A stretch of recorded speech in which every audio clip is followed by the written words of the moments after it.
Olivia Mason looked out the window of the spaceship Horizon. The stars shined bright against the black sky. She was checking for asteroids to mine when something strange caught her eye. A purple light glowed in the distance. It wasn't a star or an asteroid. "Captain Rodriguez, I see something unusual," Olivia said into her radio. She pushed her brown hair out of her face and leaned closer to the glass. The purple light grew bigger. It moved toward them faster than any human ship could travel. Olivia felt her heartbeat faster. This was not normal. "All crew to alert stations." Captain Kira Rodriguez's voice echoed through the ship. "Unknown object approaching," Olivia stayed at her post. As the communications officer, she needed to be ready if the object tried to send a message. She didn't have to wait long. Her screen lit up with a series of numbers and patterns. They repeated in a clear sequence. This was not random noise. This was a message. "Captain, I'm receiving a transmission," Olivia reported. She worked quickly to run it through the computer. The mathematical patterns were universal, a way to show intelligence. Then, to everyone's surprise, words in English came through her headset. The voice was unlike anything Olivia had ever heard. It sounded like music and speech mixed together. "We come seeking alliance. Your species shows promise." The bridge went silent. Captain Rodriguez walked to Olivia's station and listened to the message again. "Send back that we are peaceful explorers from Earth," the captain ordered. Olivia sent the message. The response was immediate. The purple light, now clearly a ship, slowed down and stopped near them. It was beautiful, shaped like a teardrop with swirling patterns across its surface. "We request permission to come aboard your vessel," the musical voice said. Captain Rodriguez called an emergency meeting with her officers. They debated the risks, but in the end, curiosity won. "Allow them to dock at Airlock 7, the captain decided. "Olivia, since you established first contact, I want you on the welcoming team." Olivia nodded. She felt strangely calm about meeting aliens. Something about that voice felt familiar, though she couldn't explain why. She stood with 4 security officers at the airlock. Her blue uniform was neat, her back straight. The metal door hissed and slowly opened. 3 figures stood on the other side. They were shaped like humans, but clearly not human. Their skin glowed and shifted colors like oil on water. They wore simple silver clothing that seemed to flow like liquid. 2 of the aliens stood slightly behind the third, holding staff-like objects. Guards, Olivia guessed, but it was the middle figure that took her breath away. She was clearly female, with a face that seemed both alien and beautiful. Her eyes were the most striking feature, large, deep blue and made up of tiny facets like a dragonfly's eyes. They reflected light in a way that made them look like midnight skies filled with stars. The alien woman looked directly at Olivia. A strange feeling passed between them, like a current of electricity but pleasant. "I am Lyra, Crown Princess of the Celestial Dominion," the alien said. But her mouth didn't move. The words formed directly in Olivia's mind. The security officers tensed, hands moving to their weapons. But Olivia held up her hand to stop them. "Welcome aboard the Horizon. I am Lieutenant Olivia Mason, Communications Officer." Her voice sounded flat compared to the musical quality of the alien's thoughts. "You answered our call," Lyra said, still looking only at Olivia. "Your mind is compatible with ours. This is rare and valuable." Captain Rodriguez stepped forward. "I'm Captain Kira Rodriguez. We're honored by your visit, but we have many questions." Lyra finally looked away from Olivia. "Of course. We have traveled far to find you. There is much to discuss." They moved to the ship's conference room. The aliens sat across from the humans, but Lyra positioned herself directly opposite Olivia. Throughout the meeting, Olivia caught the princess looking at her. Lyra explained that her people had been searching for compatible species. "A great danger threatens this part of the galaxy. We have fought it alone for centuries, but we need allies." "What kind of danger?" Captain Rodriguez asked. "They call themselves the Void Collective. They consume worlds for resources and energy. Your planet lies in their path." The room grew quiet as the humans took in this news. Olivia felt a chill. She had joined the space program for adventure, not war. "We need time to contact Earth about this," the captain said. Lyra nodded. "Of course. But we don't have much time. The collective moves quickly." She turned to Olivia. "I request that Lieutenant Mason serve as our liaison.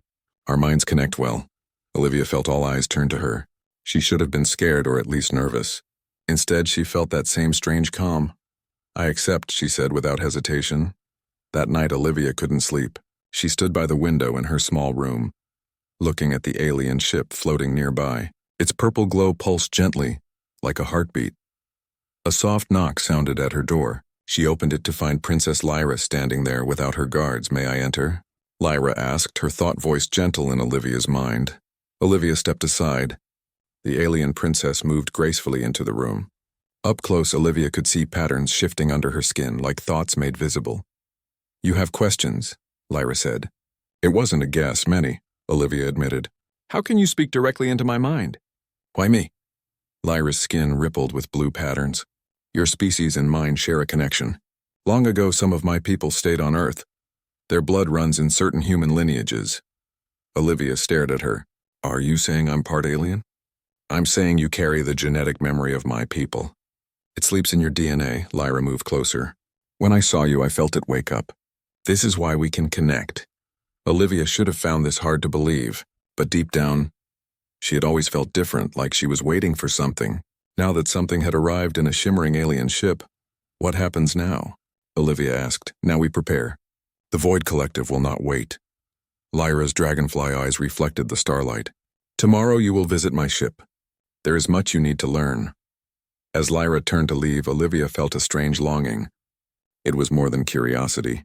It was like finding a piece of herself she never knew was missing. "Will I see you again tonight?" The question slipped out before she could stop it. Lyra turned, her skin glowing slightly brighter. "Our paths are now linked, Olivia Mason. We will see much of each other in the days to come." After the princess left, Olivia returned to the window. The purple ship seemed to pulse in rhythm with her heartbeat. A new chapter in human history had begun, and somehow she was at the center of it. Instead of fear, she felt only anticipation. The next morning, Olivia stepped into the transport shuttle that would take her to the alien ship. Her stomach fluttered with a mix of excitement and nervousness. Captain Rodriguez had given her a special mission: learn everything she could about these aliens and their technology. "Remember, you represent all of humanity now," the captain had told her. The shuttle moved silently toward the purple ship. As they got closer, Olivia could see that the ship's surface wasn't solid. It rippled and moved like water, but it was definitely metal. They docked with a soft bump. The door opened and Princess Lyra stood waiting. Today her skin glowed with soft gold patterns beneath the surface. "Welcome to the Starfire Ascendant," Lyra's voice echoed in Olivia's mind. "My home among the stars." Olivia stepped onto the alien ship and gasped. The inside was nothing like the metal corridors of human ships. The walls curved in smooth lines. Lights pulsed along pathways in the floor. Everything seemed alive somehow. "Is the ship living?" Olivia asked. Lyra's skin rippled with what Olivia was learning to recognize as amusement. "Not exactly. The ship responds to our thoughts and needs. It is metal and energy, but programmed to behave like a living thing." Lyra led Olivia through corridors that seemed to change and shift around them. "The ship rearranges itself based on where we need to go," she explained. They entered a large room with a dome ceiling showing the stars outside. In the center stood a table that glowed from within. Around it stood several aliens like Lyra, their skin shimmering with different colors. "My advisors and ship leaders," Lyra introduced them. "They will help explain why we have come to your people." An older alien with silver patterns under his skin stepped forward. "I am Neris, chief scientist of the Dominion fleet." His thought voice felt different from Lyra's, sharper, more direct. He waved his hand over the table, and a 3D map of the galaxy appeared in the air. Hundreds of stars glowed, with lines connecting different systems. "This is our territory," Neris said, pointing to a cluster of blue stars. "And this," he pointed to a spreading dark area, "is the Void Collective." Olivia leaned forward. The dark area was growing, swallowing stars as it spread. "What exactly is the collective?" she asked. "They began as a single species," Lyra explained, "but they found a way to merge their minds and bodies with machines. Now they consume resources from planets and stars to expand. They do not communicate or negotiate. They only take." Neris moved the map to show Earth's solar system. "Their path of expansion leads directly to your world." Olivia felt cold fear in her stomach. "How long do we have?" "At their current speed, 2 of your Earth years," Lyra said. "Less if they detect your technology and see you as a threat. We've been fighting them for centuries. added another alien with green patterns under her skin. We've managed to slow them but never stop them completely. Why do you think humans can help? Olivia asked. Your technology is far more advanced than ours. Lyra and Neris exchanged looks. Show her, Lyra decided. Neris touched the table again. The map disappeared and was replaced by images of DNA strands. One glowing blue, one normal. This is Dominion DNA. He pointed to the blue strand. And this is human. He moved the strands closer together. Parts of them matched perfectly. As Lyra told you, our peoples share a connection, Neris said. Long ago, explorers from our world visited Earth. Some stayed. Their genes spread through your population. Most humans have only tiny traces of these genes, Lyra added. But some, like you, have enough to make your mind compatible with ours. Olivia stared at the DNA images. What does this mean for fighting the collective? Our greatest weapon against them is our mental connection, Lyra explained. We can link our minds to coordinate in battle. The collective cannot predict or counter this. With humans who carry our genetic markers, we could create a larger mental network, Neris said. It would give us an advantage we've never had before. The implications made Olivia's head spin. An alien-human alliance to fight a machine-like enemy. It sounded like science fiction, yet here she was. I need to report this to my captain, she said. Of course, Lyra agreed. But first, let me show you the heart of our ship. They left the meeting room and traveled deeper into the ship. The corridors grew wider and the lights brighter. Finally, they entered a massive chamber that took Olivia's breath away. Crystal walls rose around them, pulsing with energy. In the center floated a sphere of pure light spinning slowly. This is the resonance chamber, Lyra said softly. Here we conduct our most important rituals and ceremonies. It amplifies our mental connections.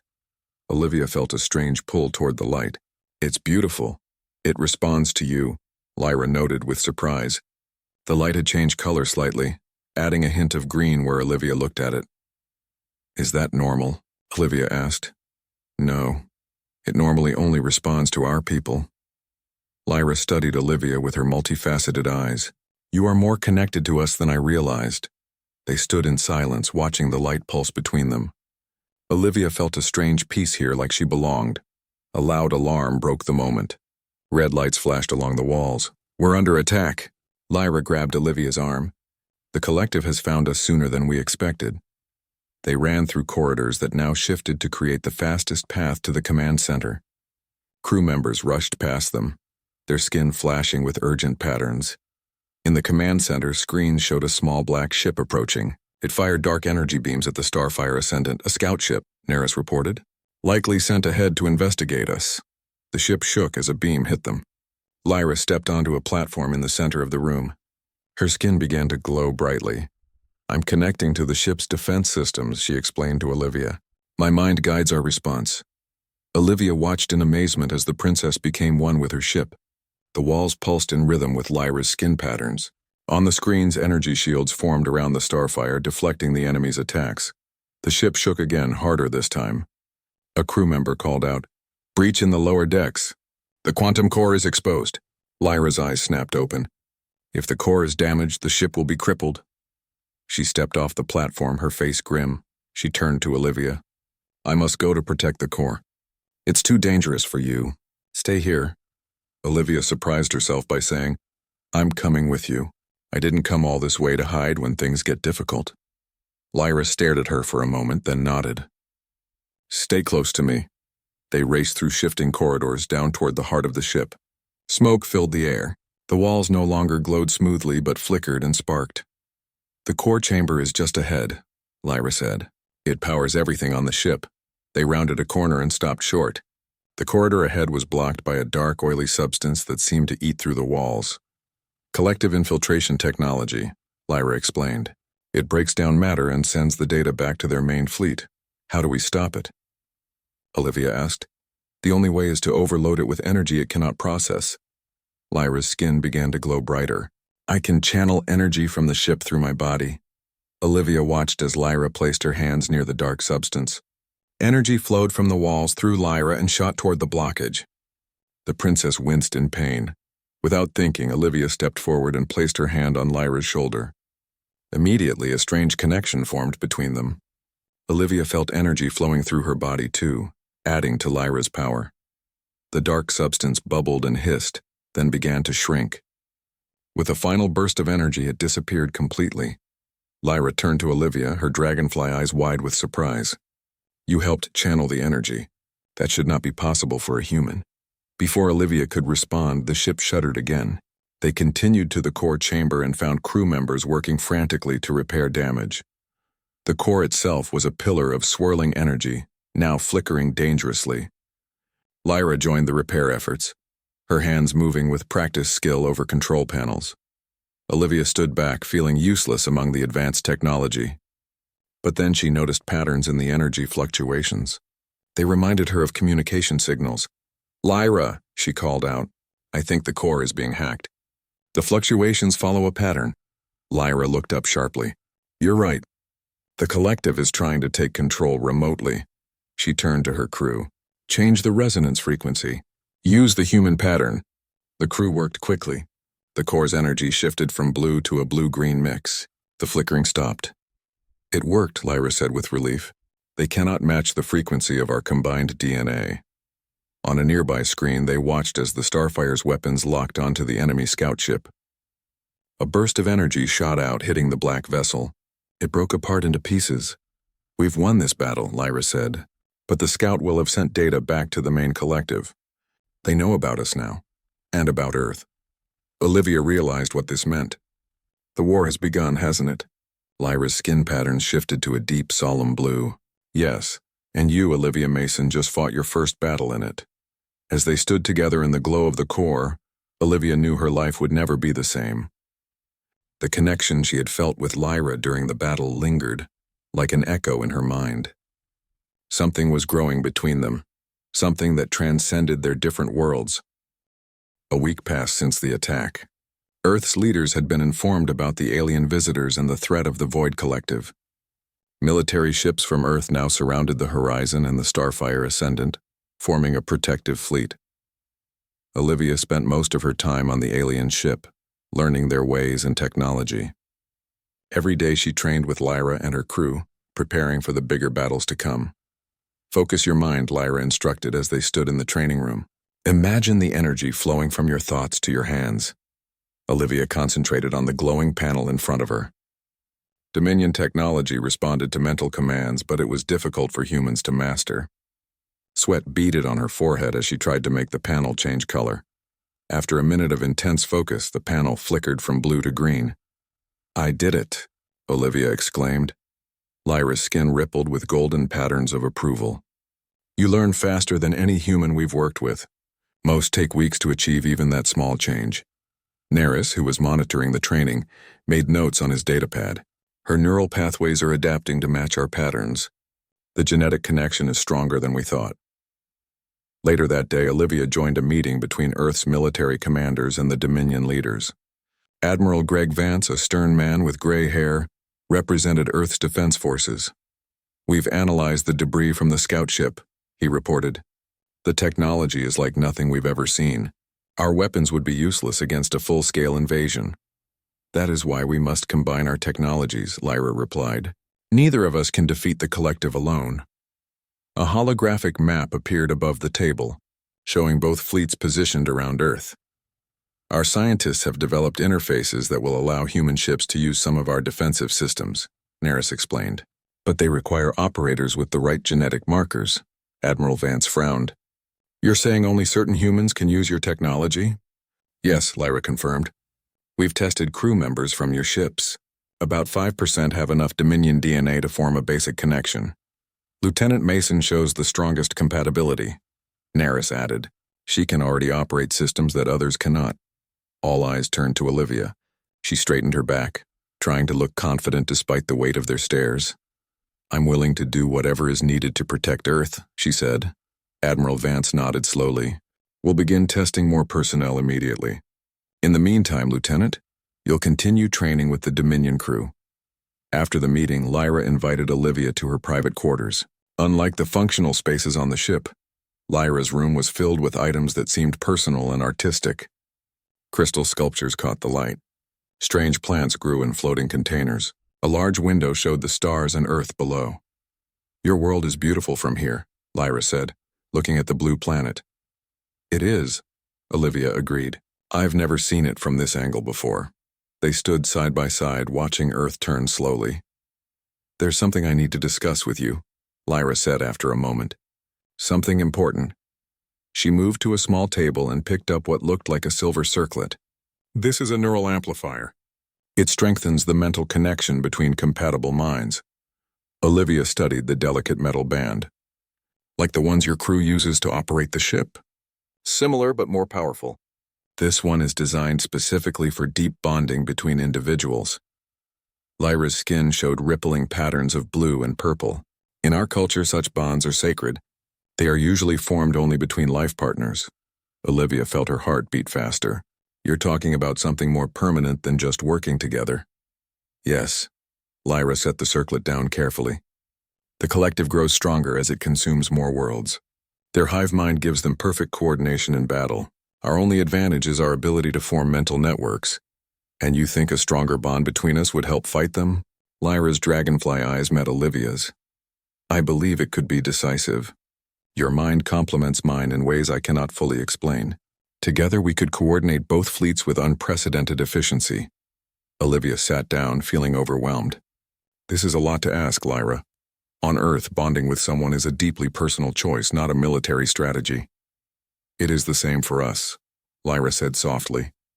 Her skin showed patterns Olivia hadn't seen before, delicate swirls of pink and gold. I would not suggest this if I didn't feel a genuine connection with you already. The admission hung in the air between them. Olivia realized that the strange pull she had felt toward Lyra from the beginning wasn't one-sided. What exactly would this bond mean? She asked finally. What would change? We would share thoughts more easily. Emotions too, though privacy is still possible with practice. Lyra sat beside her. The bond grows stronger with time and proximity. Eventually, we would sense each other across great distances. Like marriage, but deeper, Olivia murmured. Yes, Lyra agreed. In many ways, it is like your concept of marriage, but at a neural level. Olivia looked down at her hands. I need time to think about this. Of course. It is not a decision to make lightly. Lyra stood up. The amplifier will be here when you're ready to discuss it again. Later that night, Olivia couldn't sleep. She paced in her quarters on the horizon, thinking about Lyra's proposal. The idea both frightened and fascinated her. A knock at her door interrupted her thoughts. It was Dr. Abigail Fox, the lead xenobiologist studying the Dominion. Sorry to disturb you so late, Dr. Fox said, but I've been analyzing your latest brain scans, and I thought you should see this immediately. She showed Olivia a tablet displaying two brain images side by side. This is your brain from before you met Princess Lyra. Dr. Fox pointed to the left image. And this is from yesterday. Olivia could see differences even with her untrained eye. Certain areas glowed brighter in the second image. What does it mean? She asked. Your neural patterns are already changing to match Dominion brain structure, Dr. Fox explained. It's as if your DNA was waiting for a trigger to activate these pathways. Is it dangerous? Not physically, no, but Dr. Fox hesitated. You're becoming less human, Olivia, at least in terms of how your brain functions. The words hit Olivia hard. The Admiral asked me the same thing yesterday if I was still human.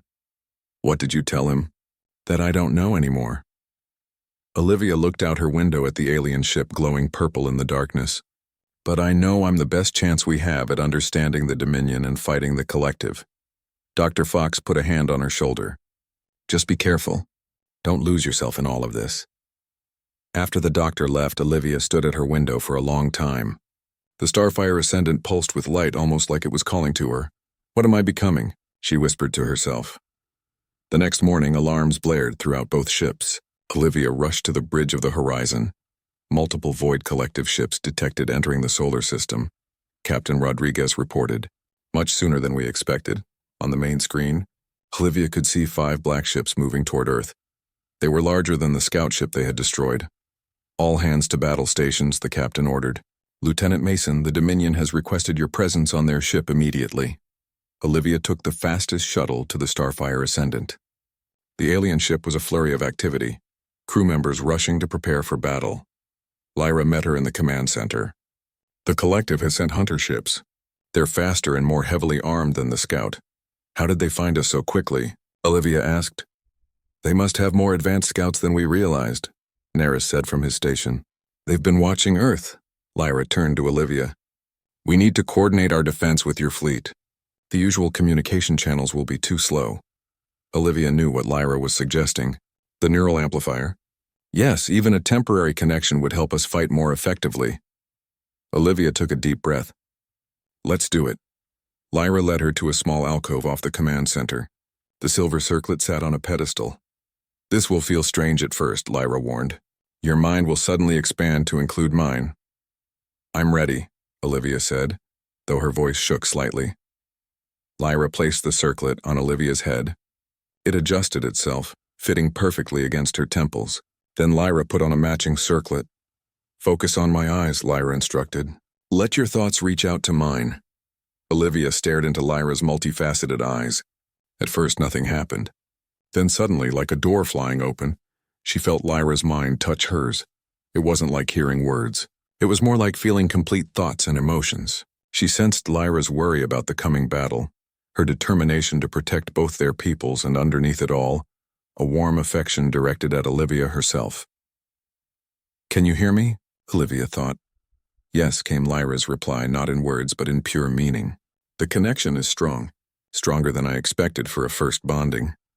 Through Lyra, Olivia could suddenly sense the entire ship. She could feel the crew at their stations, the energy flowing through the systems, even the distant Earth fleet. This is incredible, she thought. Now we fight as one, Lyra responded. Follow me.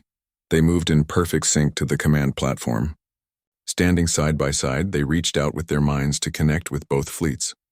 On the screens, the black ships approached. They fired dark energy beams that rippled through space. 1 month after the first battle, Earth prepared for war. Ships from all nations joined together in a united defense fleet. Scientists worked day and night to combine human and Dominion technology, and at the center of it all were Olivia and Lyra, their bond growing stronger each day. They no longer needed the neural amplifiers to connect their minds. Their bond had become permanent, allowing them to share thoughts and feelings across any distance. Admiral Vance watched them with a mix of wonder and concern as they trained Earth pilots to use Dominion systems. Is she still human? He asked Dr. Fox quietly as they observed from the control room. Dr. Fox studied her readings. Biologically, yes. Neurologically, it's complicated. Her brain now functions partly like a Dominion's. She can process information faster and connect to their technology naturally. Is it reversible? I don't think she wants it to be, Dr. Fox replied. The bond with Princess Lyra has become central to who she is now. On the training floor, Olivia felt the Admiral's concern through Lyra's perception. The bond allowed her to sense emotions around her more clearly, especially when they were directed at her or Lyra. He fears what he doesn't understand. Lyra's thoughts came to her. It is natural. I was human a month ago, Olivia thought back. Now I'm something in between. I can't blame him for worrying. They continued guiding the human pilots, showing them how to mentally connect to the Dominion control systems. Only those with the strongest genetic markers could manage even basic functions. The full collective fleet has been detected crossing the outer rim of your solar system, Neris reported during the evening briefing. At least 30 ships, including their World Killer. Silence fell over the room. Everyone had heard about the World Killer, a massive ship capable of destroying planets by disrupting their core. How long do we have? Admiral Vance asked. 3 days at their current speed, Neris answered. They're moving cautiously after losing their advance force. Lyra stepped forward, her skin showing determined patterns of blue and silver. We've prepared as much as possible. The combined fleet is ready. Our scientists have installed Dominion shields on Earth's major cities. And the mental network? Captain Rodriguez asked. 23 humans with sufficient genetic markers have been trained to link with Dominion crew members, Olivia reported. They'll form the command network during battle. But the primary bond remains between Lieutenant Mason and Princess Lyra, Dr. Fox added. They'll coordinate the entire fleet. After the meeting, Olivia and Lyra walked along the observation deck of the space station that now served as their headquarters. Below them, Earth glowed blue and green against the blackness of space. Are you afraid? Olivia asked, though she could sense Lyra's emotions through their bond. Yes, Lyra admitted. The collective is stronger than any force we've faced before. But our bond gives me hope. Her skin rippled with warm gold patterns. Together our minds are powerful in ways neither of our peoples has experienced. Olivia took Lyra's hand. The alien skin felt warm and slightly textured like silk over smooth stone. Through the touch their bond deepened, sharing emotions too complex for words. "There's something I need to show you," Lyra said suddenly. "Something we've kept secret even from your leaders. They took a small shuttle to the Starfire Ascendant." Instead of going to the command center, Lyra led Olivia to a hidden door near the resonance chamber. "This is our last resort," Lyra explained as the door opened, "if all else fails." Inside was a small room containing what looked like two crystal coffins. They glowed with the same energy as the resonance chamber. "What are they?" Olivia asked, though the answer was already forming in her mind through their bond. "Soul vessels," Lyra said softly. "If our physical bodies are destroyed, these can hold our consciousness, our combined consciousness, for a time." Olivia stared at the glowing containers. "You're talking about transferring our minds out of our bodies? It would be temporary, a way to survive if the worst happens." Lyra's skin showed patterns of deep blue, sadness and concern. "My people have used this technology before in desperate times. Would we still be—" "Us," Olivia asked. "We would, but different. More merged than we are now." Lyra touched one of the crystal vessels. "It's a final option, Olivia. I hope we never need it." The day of battle arrived too quickly. The collective fleet appeared at the edge of Earth's detection systems, a swarm of black ships moving in perfect formation. At their center loomed the World Killer, 10 times larger than any other vessel. The combined Earth Dominion fleet took defensive positions. The Starfire Ascendant and Earth's flagship, the Defender, held the center of their formation. On the Starfire's command deck, Olivia and Lyra stood on the mental linking platform. Around them, the other human Dominion pairs connected to the network, creating a web of shared consciousness. "All ships report ready," Admiral Vance said from the Defender. "Mental network is active and stable." Through the bond, Olivia could feel every ship in their fleet, every weapon and shield. Beside her, Lyra's mind expanded the connection, adding layers of strategy and insight from centuries of fighting the collective. "They're coming into range," Narration reported. "Standard attack pattern." The black ships spread out, moving to surround the defenders. Their first volley of dark energy beams shot across space. "Shields up," Olivia and Lyra commanded in unison, their thoughts flowing through the mental network. The fleet responded instantly, raising defensive barriers that rippled with combined human and Dominion energy. Most of the collective's attacks dissipated against them. "Return fire," came the joint command. Missiles enhanced with Dominion technology launched from Earth ships, energy weapons fired from Dominion vessels. The coordination through the mental network allowed them to time their attacks perfectly, catching several collective ships in crossfire. 2 of the black ships exploded. A cheer went up from the human crews, but the collective adapted quickly. Their ship shifted formation, becoming harder to target. The World Killer remained protected at their center, advancing steadily toward Earth. "We need to break through to the World Killer," Admiral Vance urged, "before it gets close enough to target the planet." Through their bond, Olivia and Lyra formulated a plan. They would create a gap in their own defenses, tempting the collective to advance, then close the trap around them. The strategy worked at first. Several collective ships moved into the apparent weakness, only to be caught in a devastating barrage from hidden positions. But the World Killer changed course unexpectedly, moving away from the trap. It fired a massive beam of energy that cut through 3 Earthships despite their enhanced shields. "They're learning our patterns," Lyra realized through the bond. "The hive mind is adapting." Olivia felt a chill. "We need to be less predictable." They shifted strategies, breaking the fleet into smaller, more agile groups. The battle became more chaotic, ships darting between collective formations to strike and retreat. Hours passed. Both sides took heavy losses. The mental network strained as linked pairs were injured or killed. Olivia and Lyra worked frantically to maintain coordination as the web of minds around them thinned. "The World Killer is powering up its main weapon," Narration warned. "It's targeting Earth directly." Olivia felt Lyra's decision form in their shared consciousness before she spoke it aloud.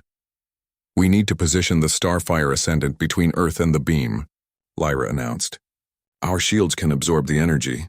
That's suicide, Admiral Vance protested. No ship can withstand that weapon.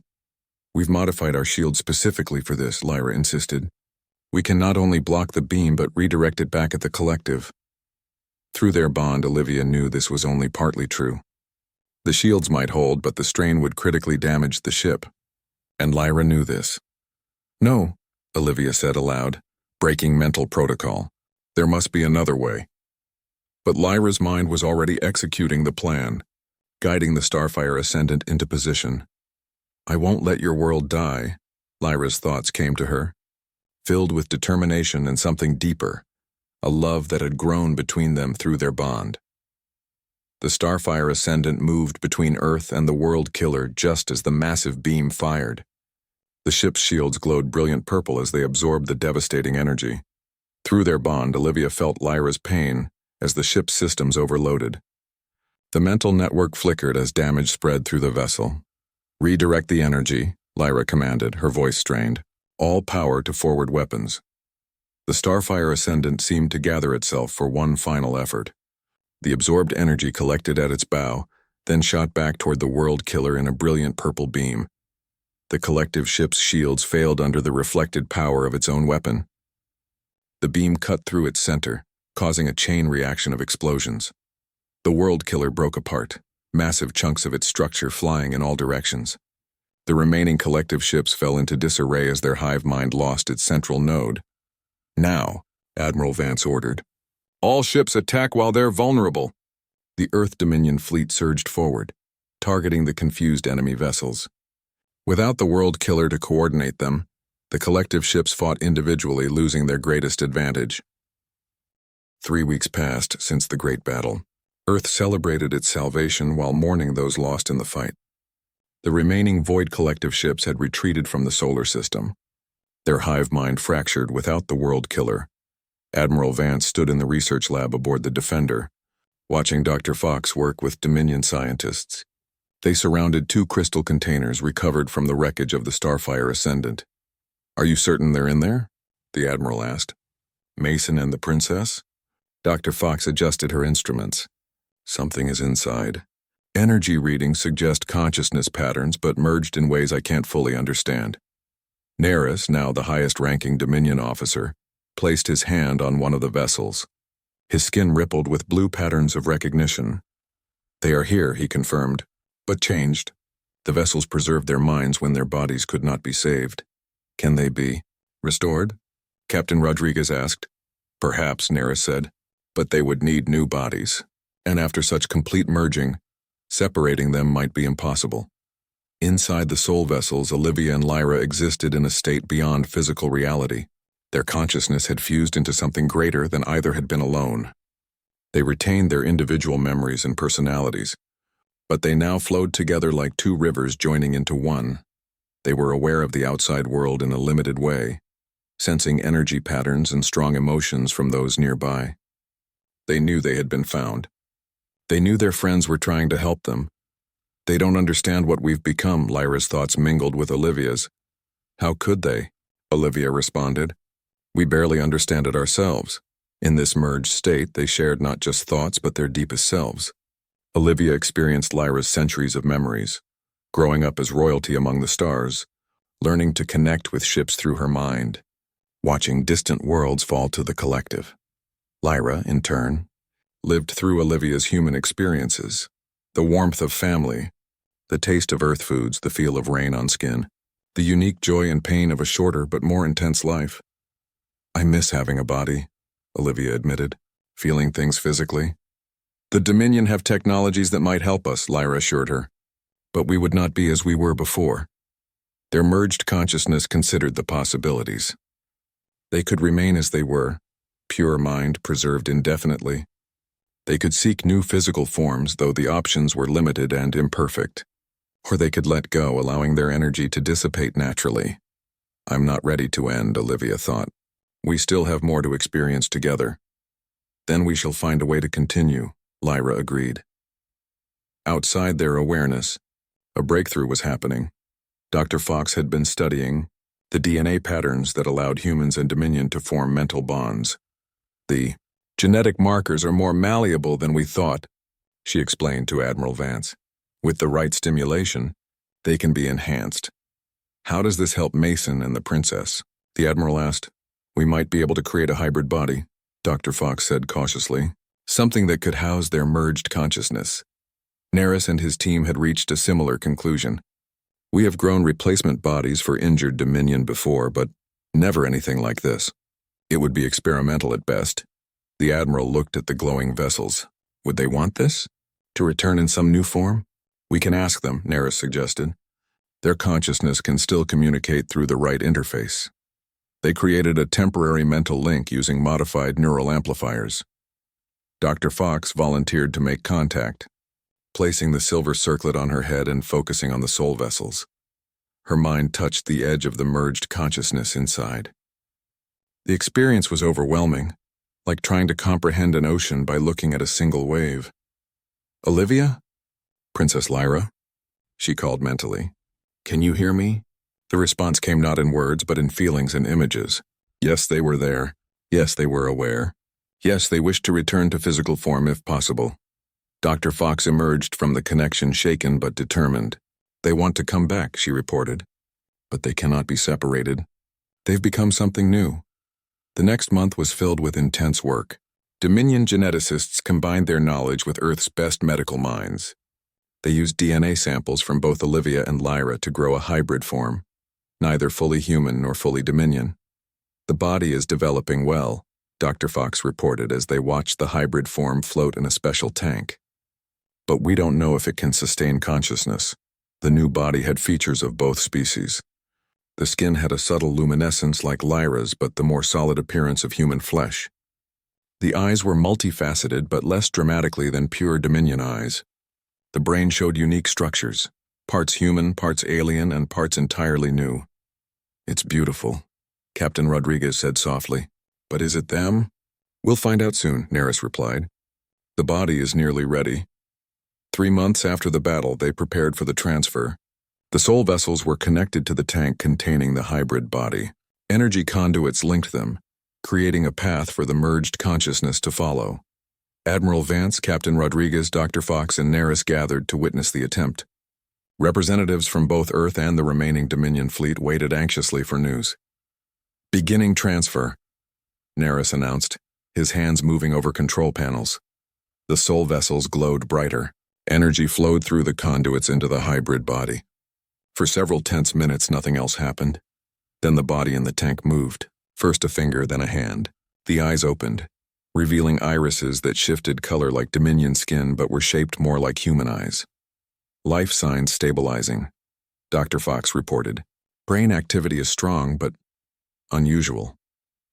Unlike any pattern I've seen before. They drained the tank and helped the hybrid form sit up. It looked around with obvious intelligence, taking in the faces watching it. Can you speak? Admiral Vance asked gently. Do you know who you are? The hybrid's mouth moved, practicing the shapes needed for speech. When the voice came, it had the musical quality of Lyra's thought voice but the physical sound of Olivia's human speech. We are, here, it said. We are both. Olivia, Lyra? Dr. Fox asked. The hybrid smiled. Yes, and more. We are what we became together. Over the following weeks, they learned to use their new body. They chose a new name, Lyria, to reflect their merged identity. They kept many of Olivia's human mannerisms alongside Lyra's alien grace. Some things were difficult. The new body could form mental connections with both species but belonged fully to neither. Lyria sometimes felt isolated, caught between two worlds.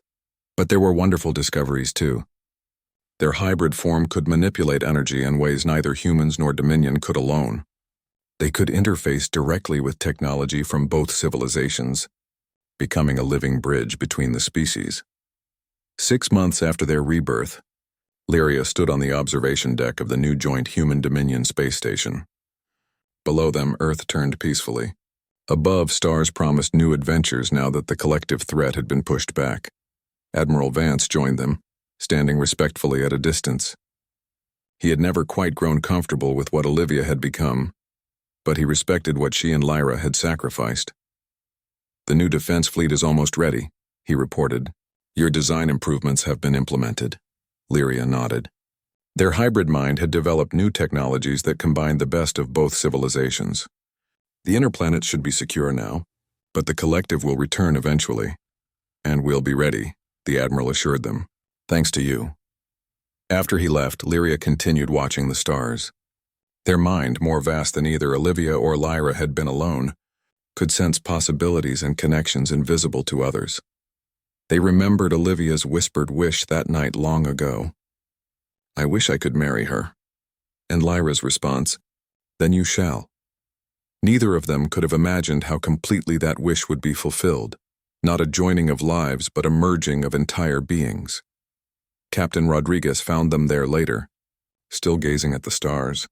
Unlike the Admiral, she had embraced Lyria fully, seeing them as the natural evolution of the bond she had witnessed growing between Olivia and the princess.